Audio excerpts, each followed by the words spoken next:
want to live long, they have no use for your song. You're dead, you're dead, you're dead, you're dead and out of this world.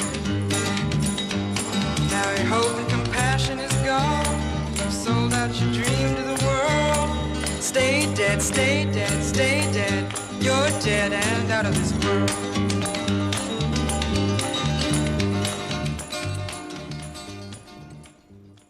Hey guys, welcome back to another episode of What We Do Before the Shadows, the show dedicated to you, the fans, because we love you. That's right. I'm your host, Harvey Guillen, and I'm super excited about today's guest because he's one of the coolest directors I've ever worked with.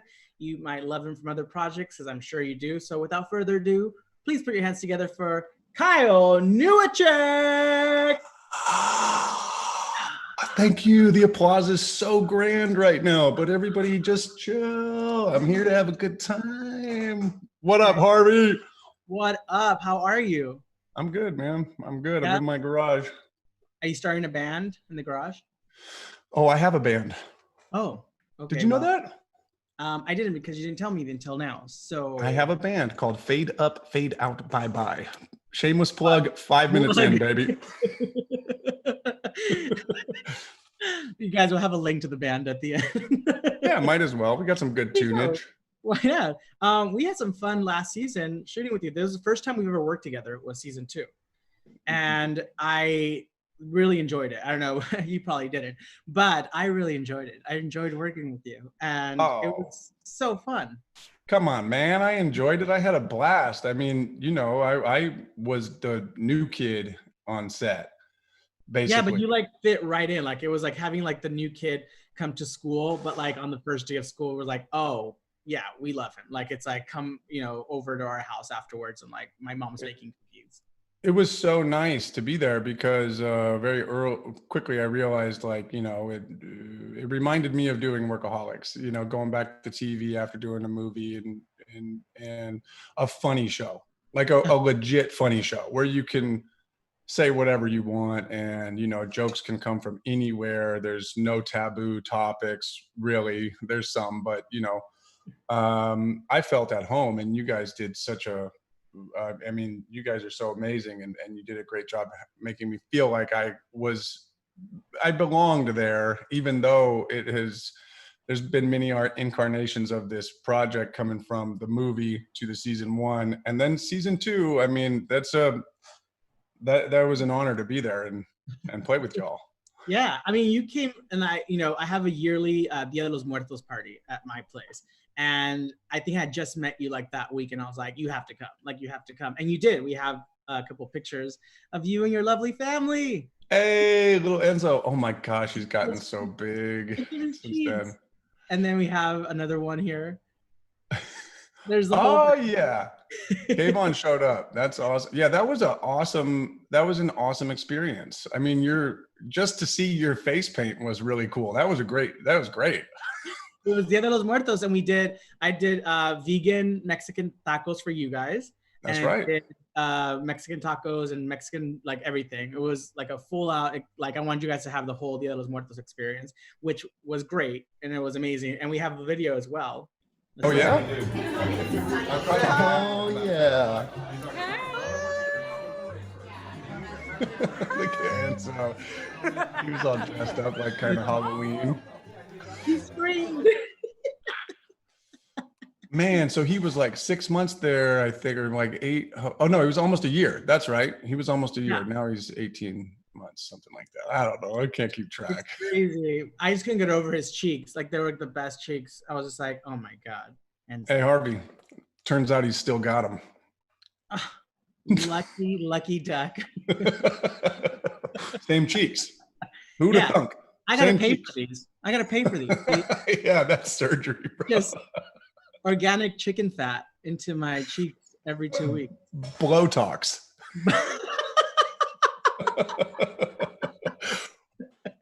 Okay, so let's talk about a little bit of your past. So how'd you get started? How'd you get started in the business, like with directing and all that? Well, I think I've always had a camera since I was like 16 years old. You know, I loved telling stories and making people laugh, and most importantly, and hanging out with friends. I would just make little shorts with my buddies and, show them in like English class. I remember doing like asking my teachers if every assignment could be a video. Like, can I just make a video? I don't want to write anything. Can I just make a video? And so it was kind of like natural. It just rolled out, I my did that with dad. acting. Can I just do a scene like for any class? Like we did like math class. Can I just do a scene like with numbers? Right, exactly. Anything to be like set apart from the rest of the group. And for me, it was videos and editing and all that. And then, I went to the Los Angeles Film School when I was like 18 years old. And there before that, I met Adam Devine down in Orange County at Orange Coast Community College. And then I knew Blake. He's a childhood friend. So Blake from Workaholics, we grew up together. And then we met Anders and we formed a sketch troupe, and that was early days of YouTube. And so we were just churning them out, and I was the director and they were the actors, and we all wrote and improv'd, and I cut it all together. And then we got Workaholics, and that, of course, really kind of taught me how to be professional. Well, speaking of professional, we have one of the best scenes from Workaholics. Can we roll that clip, you guys? Yeah. Interesting thing. This is from our rap album where we all dress as wizards, like Harry Potter wizards, and just try and do some hardcore rap. And that actually existed pre-Workaholics. That was the show that we were pitching. This was the idea that we were pitching before Workaholics. I remember when we made the web series, Comedy Central was interested in the web series, and I remember saying like, no, you have no idea. Like, we have this other idea that's about rapping wizards, and that's the gem. That's the gem. That was your pitch? The rapping wizard was the pitch? Yeah, it was like, this is what we want to do. This is what we want to, but they were like, no, we're interested in this real low concept office, show. And I was like, you're crazy. That's never going to hit. That's too basic. Sold. Yeah. And then, 7 seasons later, or however many we did, I think it was 7. How is it like different or similar like with Shadows and Workaholics? Like I bet those guys are just like a blast to work with. Yes. Awesome. I mean, that was a satire really of bro culture. So completely different subject matters and different areas where the comedy, ultimately comes from, but same type of nasty, same type of like, we would do something that's completely based in semen, just like the witches episode. You know what I mean? Like, we were not afraid to do that. And I think that's why I really enjoyed working with you guys and the cast. I mean, those guys had a really great chemistry that was built in. And I was honestly surprised at the Shadows chemistry when I rolled on set, and how whip bam boom it was, because with Workaholics, we were all together. We were a group. We talked all the time. Like, it was, we knew each other beforehand. Like, so we had a shorthand. And then you guys all come from different parts of the world and meet up. And then it was like day one, we're just going. And it was funny, and it's super funny. And I was very surprised. I think you guys are a little bit more professional, I feel like we're professional, like where we have to cram in a lot of scenes in one day, but we still have fun doing it. Like, I feel like I've never felt like we were at work and felt like we have to finish this. It's like, it always feels like we're making a comedy and like having fun, but also we're like on a tight schedule, So and both shows push the limits in their own ways, production wise. So like, we were running around Van Nuys trying to tow cars and do action sequences. And that's where we were pushing our production value through the roof as much as we could. Whereas Shadows is a visual effects heavy show, a costume heavy show, a makeup heavy show, and just conceptually heavy. So they both push. And that's also why I think I found wow, I really, really love it over there because it's a challenge. Making shadows is a challenge. Yeah. Don't get it Speaking of twisted. challenges, we do have a scene here that let's show this clip, and see how. Watch as I transform to look exactly like you. Voila. A lot happening here. A lot happening. What's it like shooting this scene? From here, Man, you remember that on Uxbridge, Canada? Yeah. Gosh, we had to drive like, oh my gosh. Like an hour and a half out or something. This was a tough scene. This whole sequence, everything in this layer was a real challenge to get done within the time that we had to get it done. Well, we're shooting inside a mausoleum, right? Yeah, we were shooting inside of a mausoleum and there were actual dead bodies like right behind my monitors. So it felt real, felt very good. Yeah. And it was in the middle of nowhere too. Like this giant, beautiful mausoleum was in the middle of, and it was snowing at this point. It was just covered snow field, and in the middle of it was this mausoleum, like in the middle of nowhere. Yeah, and it was cool. I mean, we had everybody was in. There was one way in, one way out. Remember that? Like the mausoleum, there was only one way in, one way out, and we had probably like 50 or 60 people in there at any given moment. So it was a tight fit. With all the witches, all the dancing, all the cues, all the lights, all of the VFX talk, everything. I remember the monitors were outside and I was just inside with the little handles like this, laughing my little butt off. I think, I remember when we shot that, it was one of the longer, because it was a night shoot. We started like in the afternoon, like at 6 p.m. and it was like a night shoot to the next morning, even though we were inside the mausoleum, but like it was like a long one. I remember it was like, whoa, there was so much stuff happening. It was like, the special effects team had to be there because, at one point they fly, they fall, there's flames, there's turning into, like, there was a lot happening. So as a director, how do you like strategically put that out and be like, okay, got to focus on this, and this, and so it all comes together? Honestly, I mean, I think it's all about crafty blocking.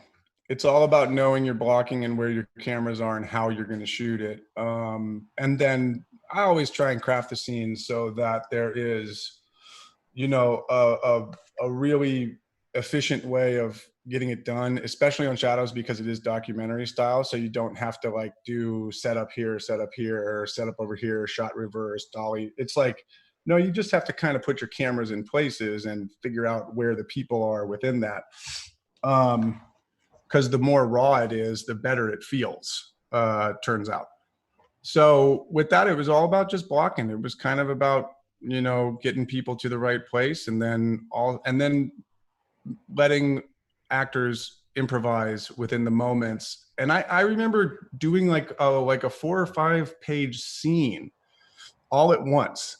That was challenging, like with all the people, all the mechanics and everything. That's why it was very hard. But it's hard to like get it started, but once it gets going, it just unravels and people get comfortable and they know what's happening. But I think it's all about blocking and crafting that for the most part. It all comes together and it's awesome and it's one of my favorites. So it's great. Okay, now we're moving on to some fan questions because we had several questions for you, and this one comes from Sassy Flamingo 87. What up, Flamingo? Hey, Flamingo. My question is for Kyle. Were you worried at all about capturing the essence of each character in season 2?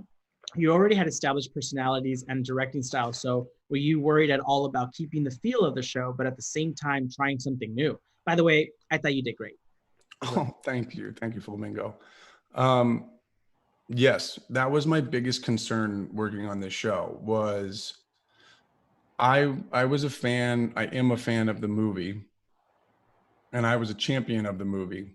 And then I was amazed at what happened when it changed into a television show. It moved perfectly. And so to walk into a second season show that has so much credibility, I basically would stay up at night thinking like, well, if I don't get this right, I ruin shadows, Did you really?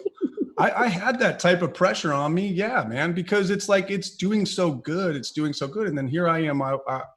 I don't know if people need to know the nitty gritty, but I was supposed to do 2, and then I ended up doing 3, ended up doing 4, ended up doing 5 episodes. So I did That 5 great. episodes. Yeah, it worked out really well. But then with each episode that I kept directing, I was like, if I mess this up, I'm totally messing up the property. Like, Do you think that's a good thing though, to keep that pressure, because that's why your caliber is so high and like you want it to be so great, and that's why the product always comes out so nice, because it's like, whoa, he's doing a great job. Again, please. Whoa, that was even better. Again, please. And then like keeps growing and growing, but your like expectations and your caliber is always high. So it always makes the product look good, right? Don't yeah, you I agree? always hold myself to high. I always have high expectations. I Yeah, don't want that's how anybody to I am. wait on me. Yeah. Yeah, that's how I am too. Like I was like, this started off as like a one-time on regular phone, and now it's turned into like, you know, what we do before the shadows, where we love having the guests come on and talk about BTS and have the fans send their questions and art. So we can't do it half-ass. I feel like we're on the same boat. We can never do it like, man, no, we're gonna do it full out. Like just do it. Exactly. That's so true. I remember when you started this. I was actually talking with Paul Sims and the writers, and I was like, what's going on with Harvey's show? Because they're asking me to pre-tape. Like, I feel like 2 months ago, he was just like, yeah, chime into my Insta Live if you want to. And I was like, I'm glad I waited, because now I get to be like all full production. Right. And now that we're doing it full out because we want to be able to be seen by all the fans everywhere. Sometimes people couldn't see us at that time frame, and they weren't awake at that time. So now we're going to have all these available at beforetheshadows.com. So all the episodes can be watched at any time around the world. Good job, man. Good job. Shout It's out cool. to Be Live, which is our group of friends that we work with, making it happen. Everybody watching it.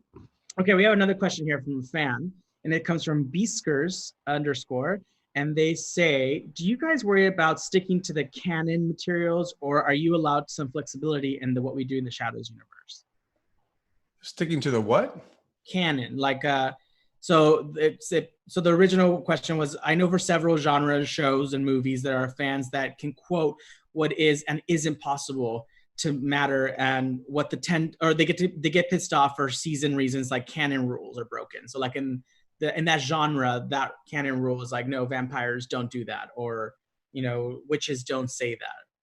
Oh, So, I see what you mean. yeah. I wasn't too worried about it, because some of the comedy comes from breaking the canon rules. If you explain it to me like that, it's like if you have, if they're using modern slang and whatnot, that's technically a kind of breaking a little bit of the rules. And that is funny. So I think if it's funny, it's allowed, but there is a line, and I think that line is primarily based on feeling.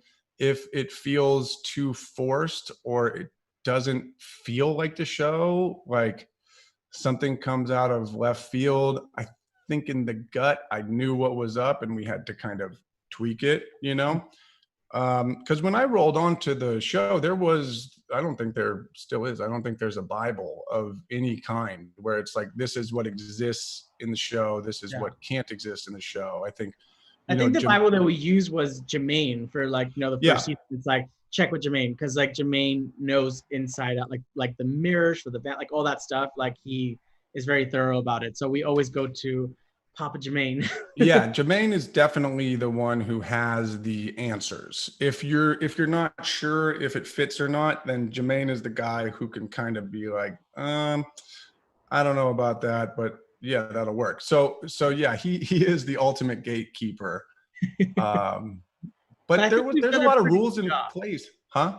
I think we did a pretty good job. Like it's like we stay pretty close to like what folklore, or like whatever, you know what I mean, like what traditional descriptions of those worlds are. And also we take the liberty to, like, we're also making a show, and so like right, we want to make it entertaining. And so if we do take liberty, sometimes it's not far-fetched. Like it's not like, oh, absolutely not. It's like we could tweak that a little bit until it works. Right. And since Jemaine when I was prepping a lot of them, since Jemaine was over working with James Cameron, I had DJ Stipson, who is the cinematographer, and he was a huge help, where it's like, this is the lore of vampires. This is how it works. Like, because sometimes even in pre-production, I would be so new to this that I'm like, okay, so Colin Robinson's going to walk back right there, and maybe we'll put a bagel in his hand. Maybe he'll eat a bagel. You know, this is me just going from like Workaholics, like giving people action, something to use. And it's like, and he's like, oh no, they don't eat. And I'm like, oh, right. Oh gosh. Okay. They can't eat or they'll puke. So we don't want to make a big thing out of it. So no bagel. Scratch the bagel. Just scratch the bagel. Yeah, no bagel. Bring the bagel to me, actually. Bring it to Monica. I mean, bring me the bagel. Bring me the bagel. Yeah. And Deej has worked with those guys for a while, you know, so he definitely knows that world as well. And Deej was nominated last season for an Emmy. So That's right. Nominated Deej. That's what I call him on set now. I bet he'll get nominated again this year. Oh, yeah. He For might sure. win this year. He could. He does some really fantastic stuff. I was Great. blown It's- away with how he operates.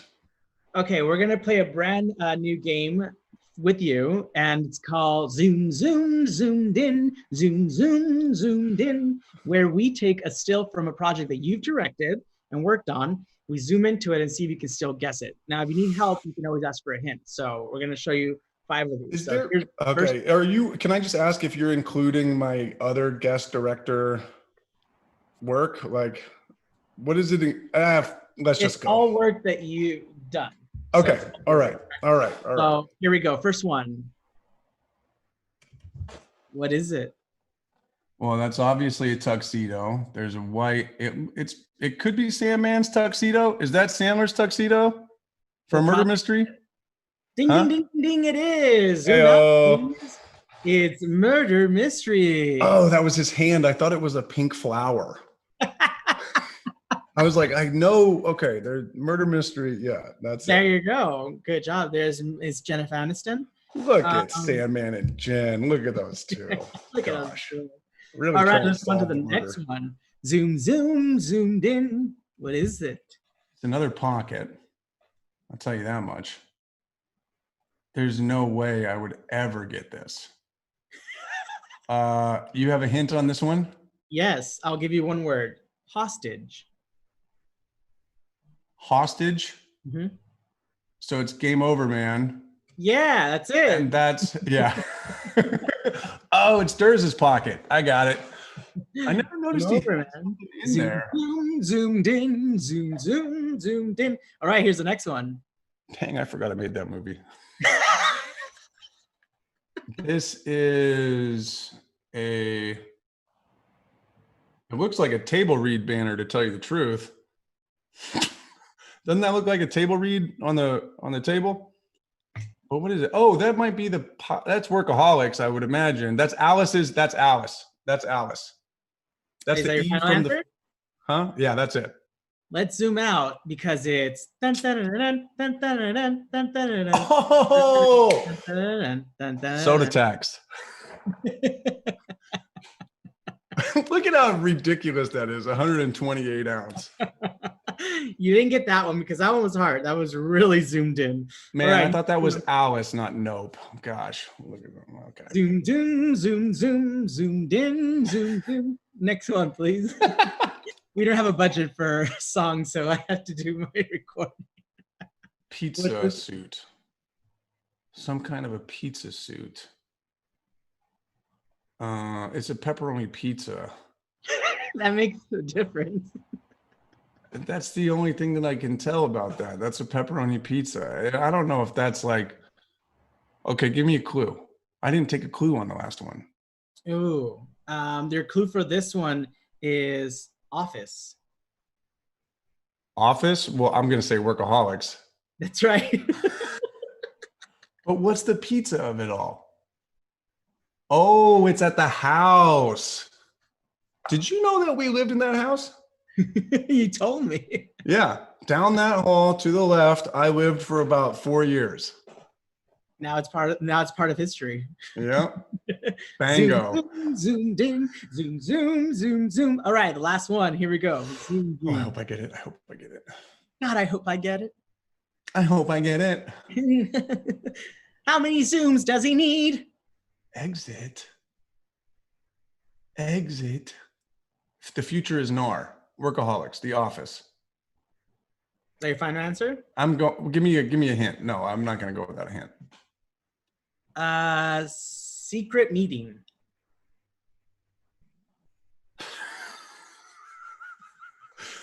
Oh my God. I don't know, dude. I'll say Workaholics, but you already did Workaholics. Are you repeating? I Zoom, am zoom, not. zoom, zoom, zoom, zoom out. I'll give you another hint then. Okay. Tri-state area. The tri-state area. Yeah, Rancho Cucamonga. The tri-state area. Why else would I have done the tri-state? I don't know, man. I don't know. What is it? Let's zoom out, zoom, zoom, zoom out, zoom, zoom. Tri-state area mosquito hunters. The mosquito club. What the heck? Oh man, remember when I can't remember if that ended up in the episode when you knocked that thing over and you held it up by grabbing the junk. I don't think it did. That was such a funny take, dude. You kept a straight face the whole time. I can't wait to see all these bloopers or all these takes that like we'll never see the light of day, but hopefully one day we'll have them. Well, you got most of them right. So you still qualify for the prize. Let's show him what he's won, please. Oh my gosh. That's right. You win a portable hot tub. Terms and conditions apply. One size fits all. Delivered and available. Must be picked up in Winnipeg by June 10, 2020. Oh, I got to go to Manitoba? Yeah, by in June 5 days? Yeah. That's funny. But you can still get it. There's still time. Did you notice that somebody said, does Guillermo have Jackie Daytona's toothpick? Yeah. I saw somebody on Twitter say that because you have the toothpick at the beginning of Witches. Yeah, we threw that at the last minute, and then because I was feverishly. Yeah, you gave me one of thing. your cinnamon mint ones, and that was that I didn't want to throw away. And also because we had just done Jackie Daytona, and Guillermo was changing. His hair was slightly changed, like his mannerisms. He's starting to be a little bit of like. And like, you know, talking back to them, like he's like, son of my job description, like that. So those small little things, I was like, the toothpick is like what make, you know, Jackie Daytona a completely different person. Like it might be for him as well. That episode, that Jackie Daytona episode is funny as shit, man. So funny. It's just, I'm excited. I'm excited for whatever, you know, season 3 has, but I'm excited for like just all like the adventure. It's gonna be fun. Season 3's got some good stuff. I know that. I'm excited too. I told Paul, hear me out. Here's an idea. And all like in traditional Mexican soap opera, Guillermo has a twin brother named Gerardo. So Guillermo Gerardo, and like he's way the opposite of him. He's cool. He also has totally tapped into his Van Helsing side. He comes back home, and it's like they like him, but like it's like this whole thing. Wait, is that like a trope in Mexican soap opera? Like so much so? There's always a twin brother or sister who comes out of the words like, did you miss me, brother? Da da da. You know. Oh, that's funny. That's funny. I pitched him. I don't know if he took it serious, but we should be able to pitch stuff this season since we are the characters. Well, that's it. I'm so glad that you got to hang out before we go into production for season 3, where you're back and joining the family. But is there anything you want to tell the fans at home? Thank you so much for tuning in.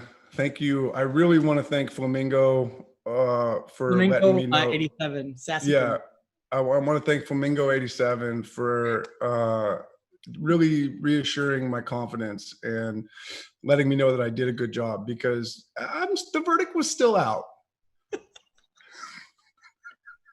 Well, you heard it here, folks. Sassy Flamingo 87, thank you so much for reiterating what we all know. Well, thanks so much, Kyle. Say bye to the fans. Bye, fans. Thank you so much. Bye, Harvey. Bye. Bye.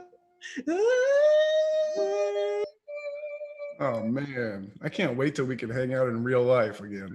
And do that. We're just gonna do that. Yeah. Thanks, buddy. Bye. That was super fun, and keeping in the tradition of great directors and editors, because my next guest actually edited the original What We Do in the Shadows film and worked on several other projects from Tycho and Jemaine. So please give it up for the amazing director and editor, Yana Gorskaya. Hi. Hi. Welcome. I'm so happy to be here. I'm a fan of your show, of the show and our show. Double whammy. You're a fan of What We Do Before the Shadows and What We Do in the Shadows. Yeah. Okay, perfect. So that's all that counts. That's all that matters. But we love having you on set. You're always so fun. And actually, you've worked with Tycho before. How did you guys work together before? I've worked on every one of Tycho's movies from the very beginning with Eagle versus Shark, which I came in on after a studio bought it and they wanted to do another pass. And I came in and Tycho and I had so much fun that he actually ended up asking for more time with me, which I think is really unusual in those situations. So I've had the blessing of working with him for a very long time now. And Jemaine was in that movie and he was in LA and he just sold Flight of the Conchords and he didn't have a car. And so I was driving them both around. I was yeah. And then we worked on the What We Do in the Shadows feature together in this space right here. Did you? Yeah, cut it at my house. They have other wonderful Kiwi editors that they work with as well that also worked on that movie, but a lot of it was cut right here. So That's so awesome. So you're like sitting where like a lot of the magic happens. Like it's like, yeah. like putting together and creative minds just like swirl. Well, you're also like, as a director, you're like to be, hands-on with everything. And I mean, as a director, I feel like it's always hard because you're spread so thin. Like you have to be over here, you have to be over there, you have to be out with the actors, you have to be, but like we have some BTS behind the scenes of you when they were going to put some blood on my face. Can we show that clip? Sure. Definitely a lot on this side. Yana, we're going to do a second team rehearsal if there if you want to see it, but otherwise you can see it first. I want to see this too. I'll come. Do you think I'll make sure DJ's look how high my hat had got.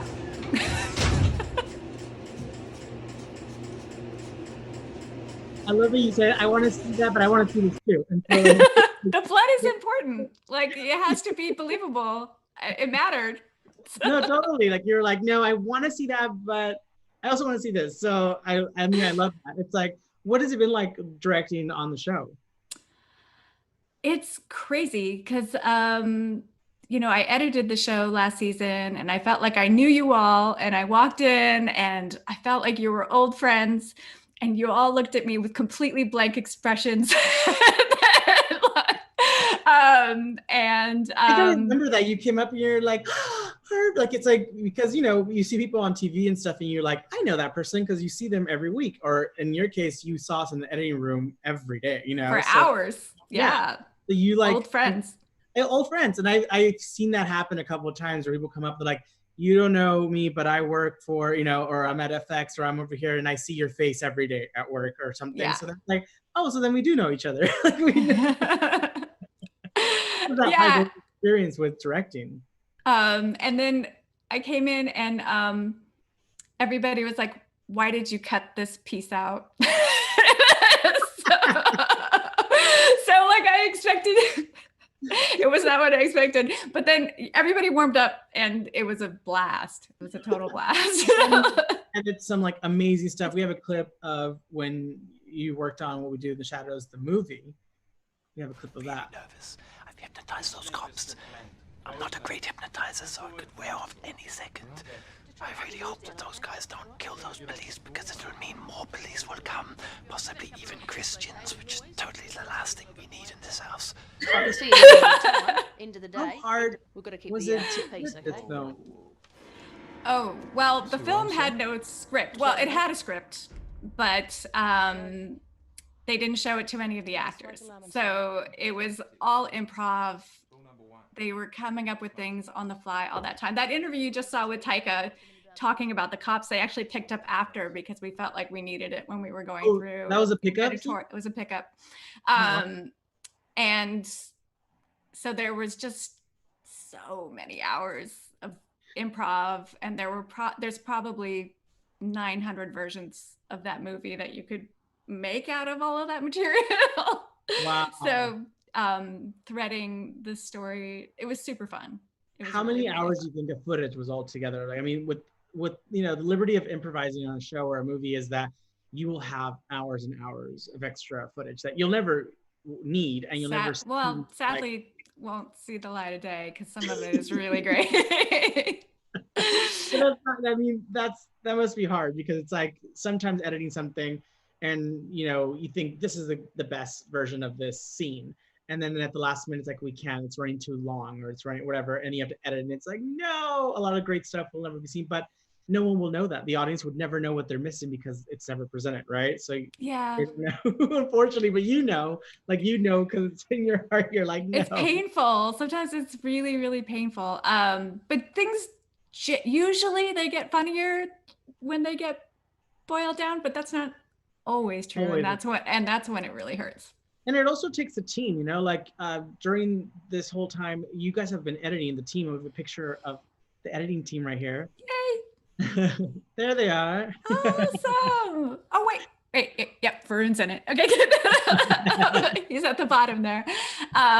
Yeah, these are amazing people that have managed to hold it together in the midst of a pandemic and deliver this show every week. I'd like to call them out. We're all still meeting. We just had a mix yesterday for the finale. Yeah. We're still putting in the final VFX shots on. Yeah, we're working to the last minute. Like, it's like people think like, oh, well, you guys shot it last year, so you're done. It's like, no, I was doing like Harvey, we need ADR.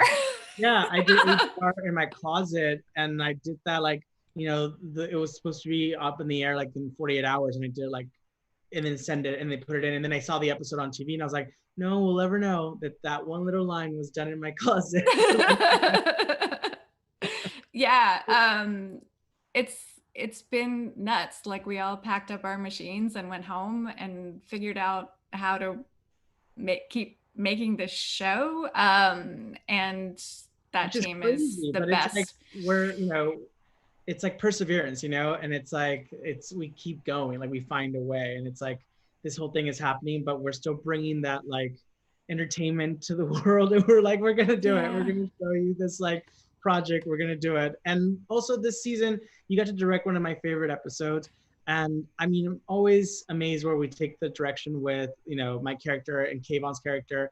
And there's this really great moment where he leaves the house and he's living with a new vampire, and Kayvon comes and visits, and this is a clip from it that we do you like my room?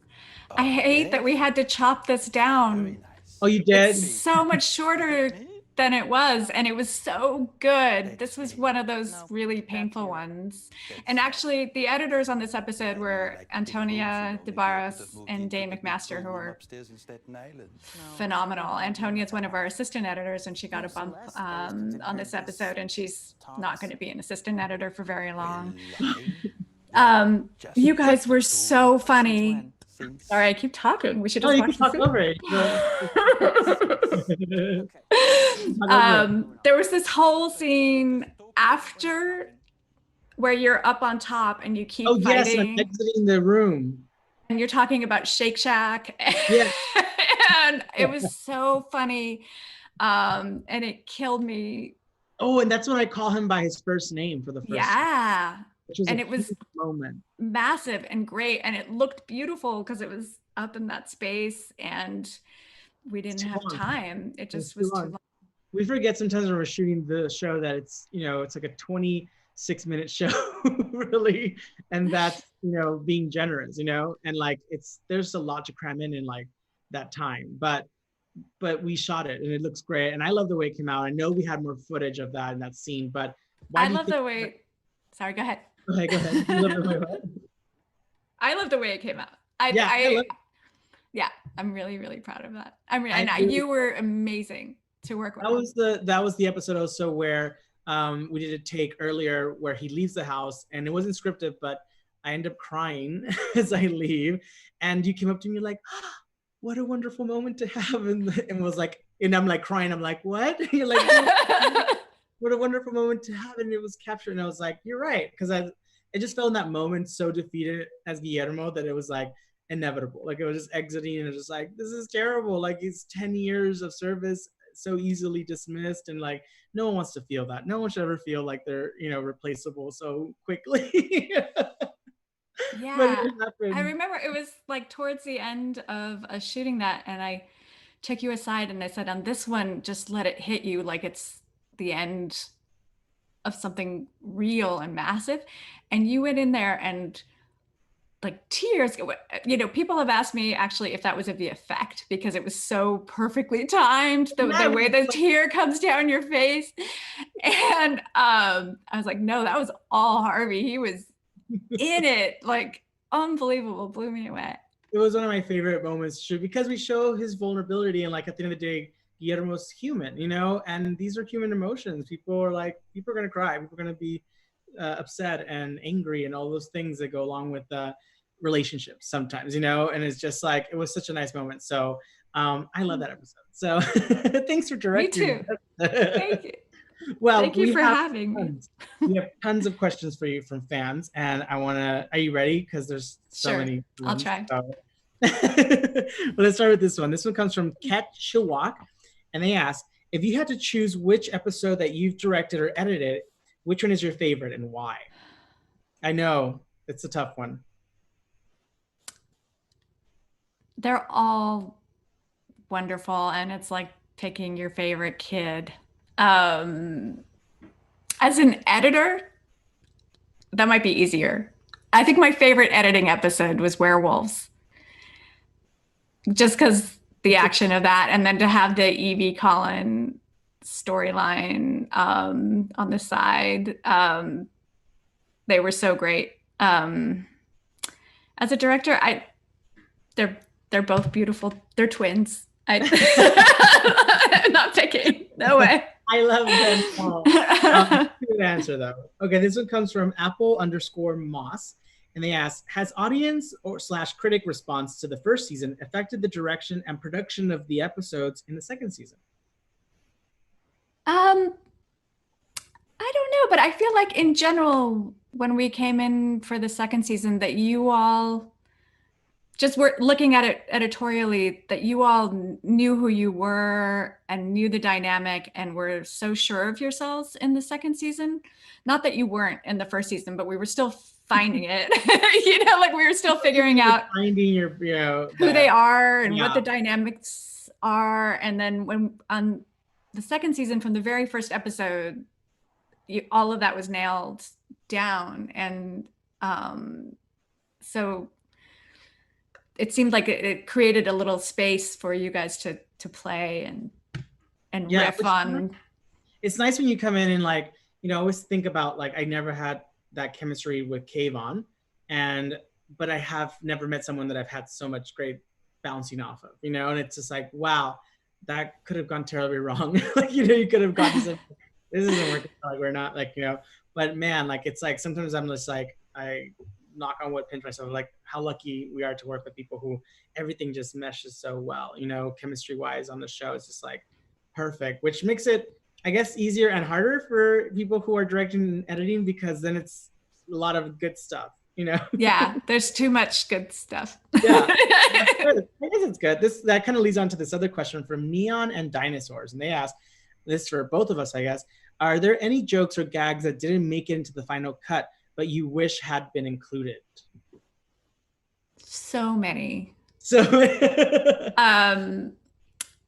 but in the episodes that I directed, that scene in the bedroom with the two of you, I wish that we had had more time to do that. And then Nadja and Laszlo came up with over a dozen songs that they performed that were all hilarious original songs. Some that were scripted and wonderful, and some that they went off and just made themselves.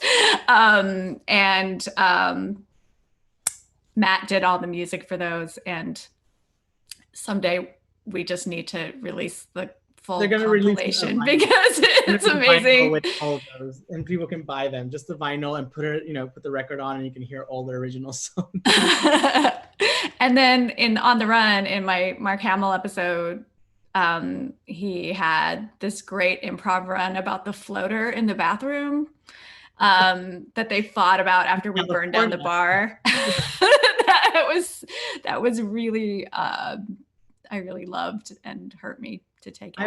I also feel like I miss out when, like, you know, because you do your scenes and then sometimes you don't have scenes with the other actor. So when I see episodes, like, oh, that's right. And then I wish, I don't even know what the stuff that didn't make it into that final scene. It's like, because I know it's gold. And like, I know, you know, but I know that there's just probably going to be hundreds of hours of footage. You guys did a riff on lumosity at the like about Nander went and came on, asked you to get him some lumosity but couldn't pronounce it correctly, and you kept it was so good. It was so funny. Was like, we exited the room looking at each other, and like there's a wall right here, and like we were behind the wall peeking in, and we exit, and it was like it was a full-on gag, and it was great. It was like 9 minutes. It was so good. You guys kept going, and there was so many good pieces. If that would have been an episode by itself. Yeah, you guys talking about lumosity. Yeah. Oh man. These are all good questions. Wait, I have one more for you. Well, there's more. There's so many, but there's a really good one. Okay, this one's a good one too. Okay, ready? In the editing room, how do you all decide which are the best, funniest takes and splice them together? I assume that the cast provides a wealth of hilarious material and improv. So how do you decide which is the funniest? And how do you blend the scripts and improvised materials to create one cohesive scene? And that comes from Victor-Nikiforo. Wow, that's a multi-part. I know, great question. Great questions. Well, the scripts are really strong to begin with. The writers are phenomenal. Then you all are incredible with the improv that is generally coming from the script, starts there. So it's related. So that makes it easier. We go with what makes us laugh, honestly. Like we watch what makes us laugh. And then we tend to, Jane McMaster and Daniel Hayworth and Varun Vishwanath and Antonia DeBarros, all the editors this season. We tend to be drawn to the smaller versions of things. Subtle. That's the more Kiwi deadpan take. So those are the ones that tend to make us laugh. So we're always looking at how to ground it. These, you know, you're doing big jokes, you're doing, and we have so much phenomenal improv and great scripts to start with that are really long. So to, you know, get them down to that amount of time. Yeah, it's just keeping it funny, keeping it grounded. What makes us laugh? What, you know, you're always going back to, oh, that one just killed me and made me laugh so hard. It has to go in. That's a good test, right? Like if it makes you, I always think for me on set, if we can make the crew laugh, because, you know, you got to think about this, like the gaffers and the boom, like they've been around the business for a while, most of them. So they've seen it all. So they usually are just like holding, you know, the boom and they're just like listening to the sound. They're not interested in the storyline. They're not like, they're just getting the best sound and then they move on. That's like the job, right? Yeah. My biggest, like, you know, smile of season 1 was when I got to have the boom actually laugh and hold his laughter that he dropped the boom.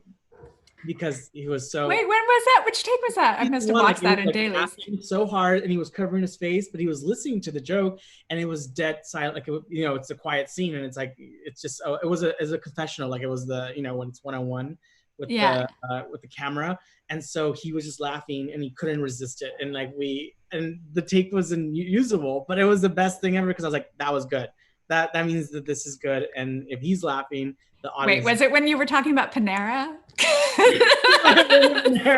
Yeah, I think there was also another take where I think Kyle was directing and Jemaine was on set, and it was the interview, and they were like, I've been around near a lot of dead people. I guess you can say I see dead people. And it was the Haley Joel Osment episode.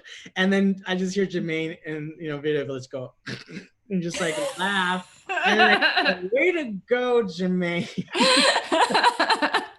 So that was great. He breaks all the time. He's always laughing. A good sign because I know we're always having to take that audio out. All right. Well, we're going to play one of our favorite games on the show here, which is called Are You as Smart as a Familiar? Definitely not. Are you ready to play, Yana? I will try. So we're going to ask you 5 questions. That's right, 5 questions. And with each question, you move up the ladder, starting off with a werewolf. Are you as smart as a werewolf? To Topher, and so on, all the way to Guillermo. You're going to get 5 questions, and you're going to get 4 options with each question. Now, at any time during the game, you can ask for a 50-50, which means we take away 2 of the wrong answers and leave you with the right one and the wrong one. Are you ready to play? I will try. All right, here's the first one. In season 2, episode 5, Colin's promotion. Colin manages to clone himself. Besides Colin, what were the nicknames of the other 2 Colin clones?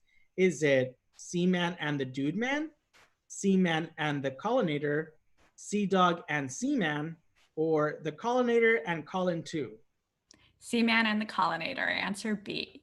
Correct. If we keep it to shadows trivia, I'll be fine. All right, moving on. Archaeologists have unearthed many graves which contain skeletons pinned down by rocks and other heavy objects. What civilization did this out of the fear of the undead? The Roman civilization, the ancient Greeks, the Aztecs, or the Mayan civilization? Ooh. Can I use my 50-50? Sure. Take 2 of the wrong answers away, please. Okay. It's like Greco-Roman. It could be either of those. Oh, I'm gonna bust out a Topher. Go with your gut instinct. I'm gonna say A, the Roman civilization. Am I dead? You look. No, it's not. It's B, the ancient Greeks. Correct. I can just look at your face and I know if I'm wrong. This is the problem because you see my face and I don't hide anything. So when you're editing, you just probably cut away. You have no poker face. I'll say A, B, and then I'll watch your face. I'd be horrible at poker. Really? Yeah, don't play poker. I'm not gonna play poker. You'll be cleaned up. Right. Next question. Mark Hamill guest stars this season as Jim the Vampire / Jim the Coach. What was the name of his volleyball team? Is it Carden County Bucks, Clayton County Bucks, Clareton County Bucks, or the Pennsylvania Bucks? Clareton County Bucks. Correct. I directed that one. That one's easy. It would have been bad if you didn't. You're like, I don't know. Okay, how about this one? This female vampire predates Dracula by 25 years and is the first vampire story to have a female vampire as its protagonist. What is her name? Is it Elizabeth Bathory, Vampirilla, Carmilla, or Akasha? Holy guacamole. This is a question for Jemaine. He knows all this stuff. I don't have any helpers anymore, do I? I have to just guess. All right. So far, so good. 25 years before Dracula. Mm-hmm.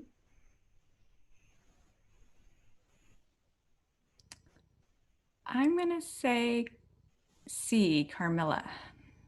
Correct. Yes. I kind of vaguely remember when we were researching art.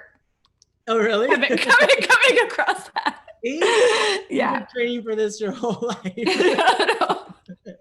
All right, here's the last one. Okay, ready? Which of the following names is not someone from Simon the Devious's crew? Ken, the zombie of his former assistant, Elvis, Neil Patrick and Harris, or the Freak Sisters?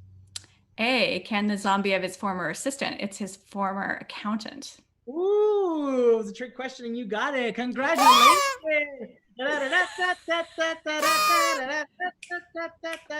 You won the game. I can't believe I won the game. Let's show her what she's won. That's right. It's a trip to Easter Island. Rules and conditions apply. Travel arrangements are not included. Must be redeemed before June 10, 2020. Rock on. I'll go. Before June 10th. I'm not getting on a plane. Well, the But gift was there and you wanted it, so it's up to you if you don't want to claim it. Gosh, this is awesome. You won. You know, only a few people have won that game all the way through a familiar. So congratulations, Yana. It's like me and Hamill, and Like you and Hamill, and that's it. So you're like, you might have to come back and do like a duo or something. oh, he would wipe the floor with me. I don't want to do that. Well, this is super fun and exciting. Is there anything you want to tell personally to the fans who love the show so much? Thank you so much for watching and for caring about it. We put so much effort into making it, and the fact that it's so well received and enjoyed by so many of you is unbelievably great. Yeah, so thank you. Well, thank you for directing, editing, adding your magic to everything you do. So we love you, and thanks for coming on the show. Thank you for having me. Everyone, Yana. Bye, Yana. Bye, Harvey. Ta-da. Oh, gosh. I want to thank Yana and Kyle so much for coming on the show. I love both of them, and I can't wait to work with them again in season 3. And as always, thank you guys, the audience, the fans who love the show. We love you guys, and this is why we do the show every week for you. But before we go, I want to give my shout out of the day to this artist. It's Drawn Culture Blog, who drew the whole gang. Look at that. Drawn to Culture Blog. Check out their work. It's pretty good. And you guys, as always, you can share your art with us by using the hashtag #BeforeTheShadows. And you never know, it might end up on the show. You never know. You never know. You never know. All right, guys, I'll see you next time. Until then, please, please take care of yourself. And if you don't do it for yourself, do it for someone you love. Okay? Till next time. Bye.